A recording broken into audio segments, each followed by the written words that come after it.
Salam Media Sriwijaya. Sebagai penghargaan batas pengabdian yang dilakukan selama ini, Ketua RT RW Sekota Pagar Alam kecipratan bonus.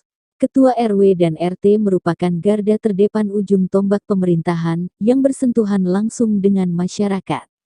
Untuk itulah pemerintah kota Pemkot Pagar Alam memberikan apresiasi dengan memberikan bonus kepada 638 ketua RW dan RT. Hal tersebut disampaikan oleh Wali Kota Pagar Alam Alpian Maskoni SH pada saat acara penyerahan baju seragam sekaligus bonus insentif Ketua RW RT Sekota Pagar Alam di halaman kantor Sekretariat Daerah Kota Pagar Alam Gunung Gare, Selasa tanggal 27 Desember tahun 2022.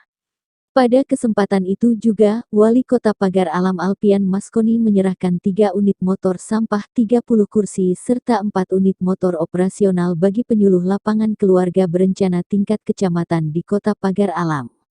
Dalam sambutannya, Wali Kota Pagar Alam Alpian Maskoni mengatakan, pemberian bonus insentif yang diberikan ini adalah salah satu bentuk apresiasi dari Pemkot Pagar Alam atas kinerja Ketua RW RT dalam upaya peningkatan pelayanan publik terhadap masyarakat dan mendukung setiap pembangunan di Kota Pagar Alam.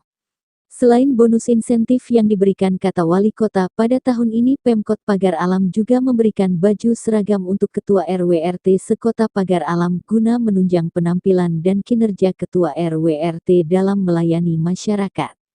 Menutup sambutannya, Wali Kota Alpian Maskoni berharap ke depannya Ketua RW RT dapat memberikan kontribusi lebih terhadap pemerintah dan masyarakat dengan menggalakkan semangat gotong royong untuk mewujudkan Kota Pagar Alam lebih maju lagi. Gotong royong merupakan budaya kita, tutupnya.